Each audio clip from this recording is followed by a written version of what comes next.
Selamat pagi saudara yang dikasihi dan mengasihi Tuhan Yesus.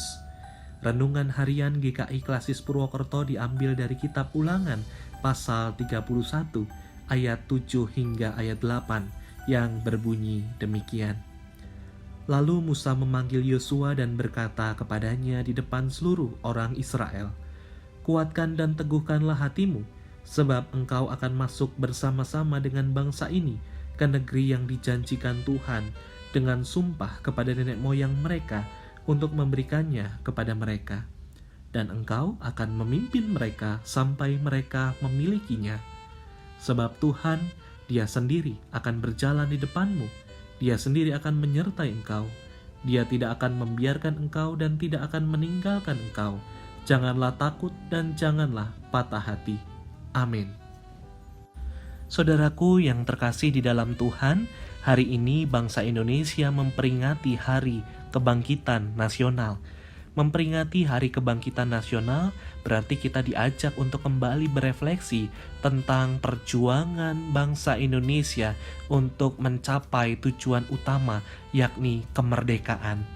Sejarah kebangkitan dan perjuangan bangsa ini bukanlah sebuah perjalanan sejarah yang singkat. Kita tahu bahwa beberapa abad silam, negeri ini berada dalam cengkraman tangan penjajah. Perlawanan fisik bangsa Indonesia terus digalakan untuk mematahkan sekutu. Sampai kurang lebih 1 abad yang lalu, muncul gagasan baru di benak seorang dokter bernama Wahidin Soedirohoesodo. Meski beliau dididik oleh Belanda, Dr. Wahidin Soedirohoesodo punya visi besar memajukan bangsa Indonesia lewat jalan yang sama sekali berbeda, yakni menggerakkan para pelajar waktu itu. Ide yang beliau bawa kepada para pemuda mahasiswa sekolah kedokteran Stovia di Batavia menjadi sebuah ide cemerlang di tengah agresi militer Belanda kala itu. Lantas didirikanlah sebuah organisasi bernama Budi Utomo. Dalam bahasa Jawa, Budi Utomo berarti usaha yang mulia. Organisasi yang didirikan untuk mempersatukan bangsa ini memang tidak lepas dari pro dan kontra. Namun kita harus akui bahwa Budi Utomo lah yang pertama kali berjasa memberikan inspirasi pada para pemuda zaman itu untuk bangkit melawan penjajahan. Sejarah perjuangan bangsa Indonesia tidak mudah untuk sampai pada kemerdekaan.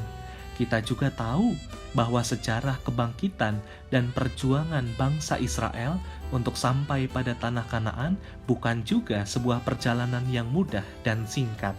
Ada banyak suara yang melemahkan keberanian bangsa Israel untuk memperjuangkan masa depan mereka. Dan tidak jarang, suara-suara itu muncul justru dari dalam diri bangsa Israel sendiri.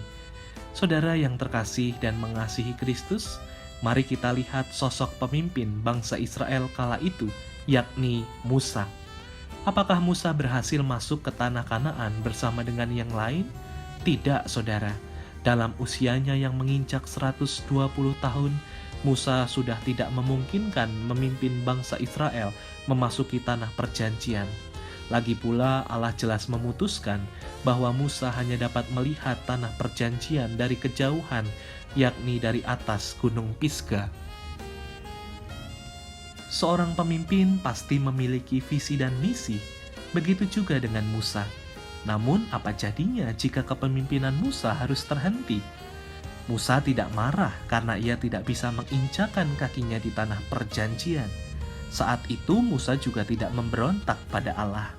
Justru di akhir perjalanannya, Musa melakukan usaha yang mulia, yakni membangkitkan semangat seorang Yosua untuk melanjutkan kepemimpinannya.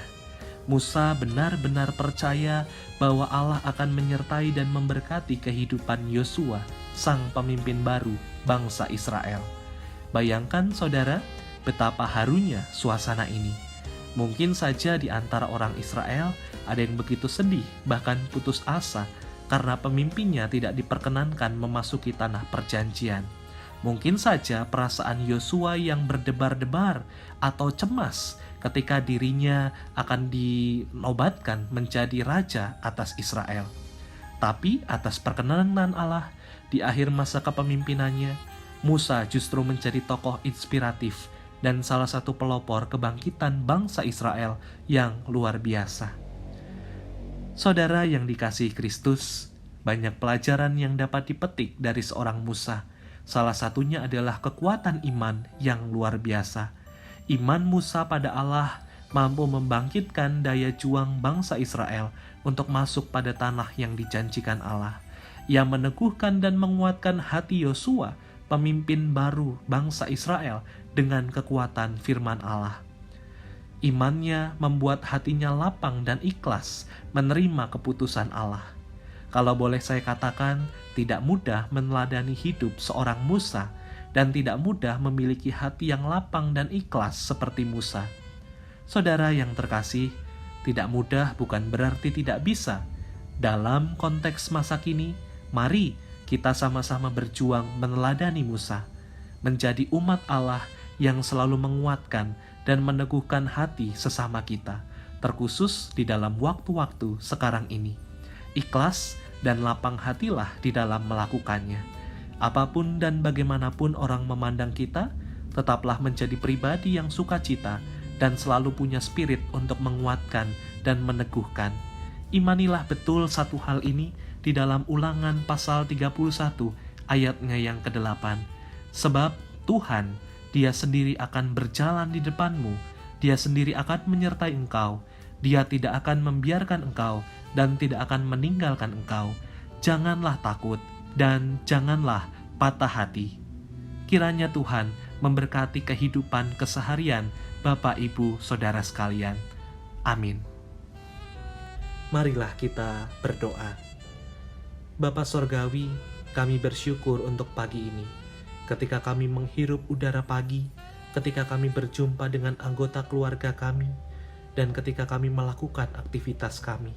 Itu semua adalah anugerah Tuhan. Tolonglah kami menjalani hari ini dengan penuh sukacita dan ungkapan syukur. Ajarlah kami untuk memiliki iman yang teguh, menghadapi segala situasi yang terjadi dalam perjalanan kehidupan kami. Sekalipun situasi tersebut tidak sejalan dengan harapan kami, namun kami mau bersyukur dan menyadari bahwa rancangan-Mu selalu indah di dalam hidup kami. Dan sebagaimana yang dilakukan oleh Musa, kami mau berusaha untuk menguatkan dan meneguhkan hati orang lain di sekitar kami, karena Tuhanlah yang selalu menguatkan dan meneguhkan hati kami. Di dalam nama Tuhan Yesus, kami bersyukur dan berdoa. Amin.